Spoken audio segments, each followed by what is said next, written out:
Assalamualaikum warahmatullahi wabarakatuh. Perkenalkan, nama saya Dora Arsyad, NIM 1907383, jurusan Pendidikan Teknik Otomotif, mata kuliah Termodinamika. Baiklah, saya akan membahas tentang termodinamika. Termodinamika adalah satu cabang fisika teoretik yang berkaitan dengan hukum-hukum pergerakan panas dan perubahan dari panas menjadi bentuk-bentuk energi yang lain. Istilah termodinamika dari bahasa Yunani, therme berarti panas dan dinamis berarti gaya.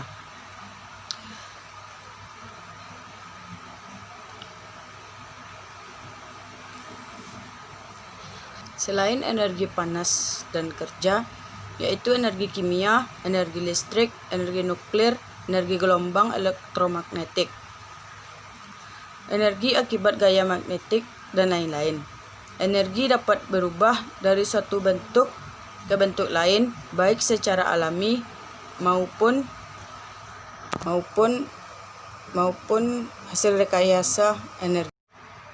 Saya akan membahas tentang hukum 1 termodinamika.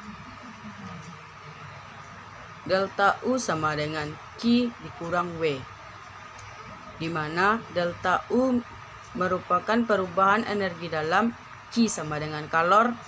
Kalor itu ada tanda plus yang berarti menerima, negatif berarti melepas. W sama dengan usaha. Plus untuk melakukan dan minus untuk menerima. Satuannya adalah joule. Dengan bunyi, energi tidak dapat diciptakan atau dimusnahkan, tetapi hanya dapat diubah dari satu bentuk ke bentuk lainnya. Hukum kekekalan energi. dQ sama dengan dU ditambah dW. dQ adalah perubahan diferensial energi termal. Energi yang ada, dU adalah perubahan diferensial energi internal. Perubahan volume. Ada dua prinsip dasar bagaimana kerja mekanik dapat dikirim ke dari sistem dengan perubahan volume atau perubahan tekanan. Dalam mesin, sejumlah gas yang terkompresi akan mengembang dalam sebuah silinder itu. DUW kerja mekanis diferensial tergantung pada gaya F pada piston dan DU piston diferensial dengan rumus DWF sama dengan FDS sama dengan PADS, di mana A adalah penampang silinder dan P adalah tekanan. Proses termodinamika terbagi atas 3.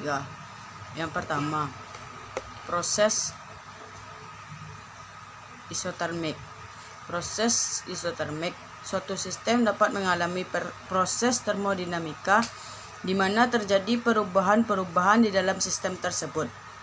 Jika proses yang terjadi berlangsung dalam suhu konstan, proses ini dinamakan proses isotermik. Karena berlangsung dalam suhu konstan, tidak terjadi perubahan energi dalam. Delta U sama dengan 0. Dan berdasarkan hukum 1 termodinamika, kalor yang diberikan sama dengan usaha yang dilakukan sistem. Yang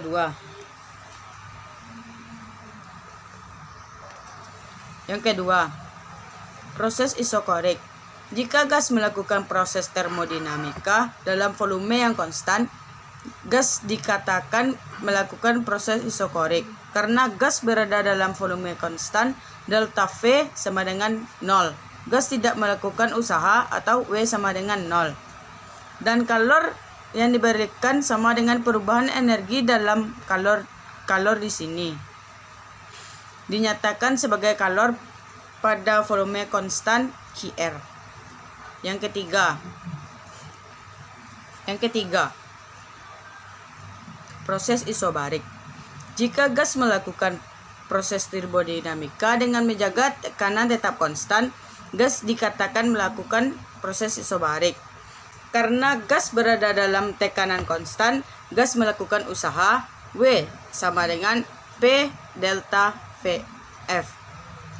Kalau di sini dapat dinyatakan sebagai kalor gas pada tekanan konstan QR.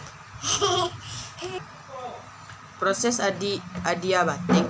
Dalam proses adiabatik tidak ada kalor yang masuk atau diserap ataupun kalor keluar atau dilepaskan oleh sistem. I sama dengan 0. Dengan demikian, usaha yang dilakukan gas sama dengan perubahan energi di dalamnya. W sama dengan delta U.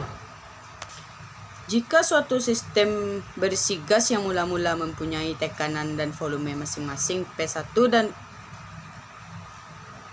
P1 mengalami proses adiabatik sehingga tekanan dan volume gas berubah menjadi P2 dan F2. Usaha yang dilakukan gas dapat dinyatakan sebagai di mana Y adalah konstanta yang diperoleh perbandingan kapasitas kalor molar gas pada tekanan dan volume konstan dan mempunyai nilai yang lebih besar dari 1.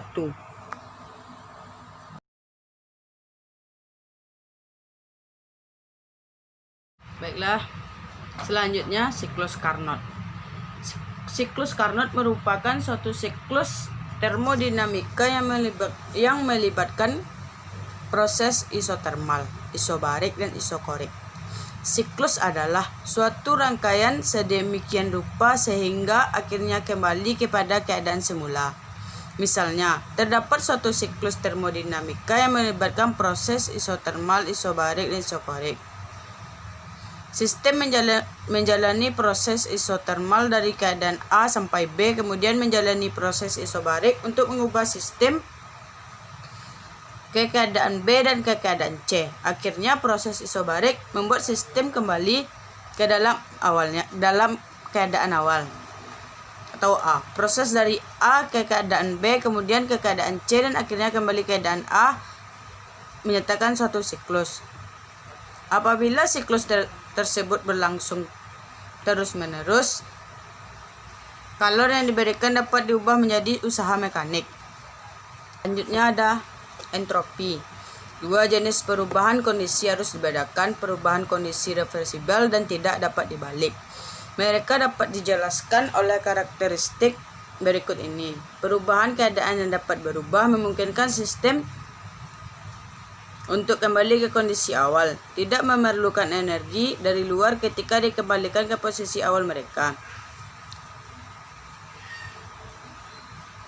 Molekul ketika suatu volume besar tersedia dan mereka membutuhkan energi dari luar yang terperangkap di dalam energi Lernar, sebagai contoh batu jatuh. Selanjutnya, bentuk-bentuk energi. Yang pertama, energi makroskopik berhubungan dengan gerak dan pengaruh luar seperti gravitasi, magnetik, elektrik, dan tegangan permukaan.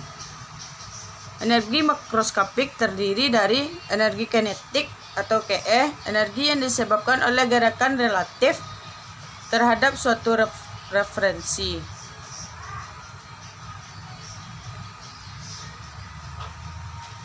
V sama dengan satuan kecepatan gerakan massa.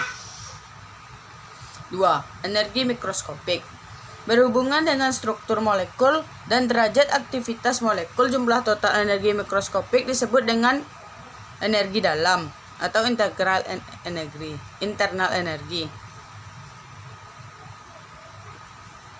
Energi mikroskopik terdiri dari energi sensibel, energi laten, dan energi kimia. Selanjutnya, hanya itu yang dapat saya sampaikan. Lebih dan kurangnya mohon dimaafkan. Assalamualaikum warahmatullahi wabarakatuh.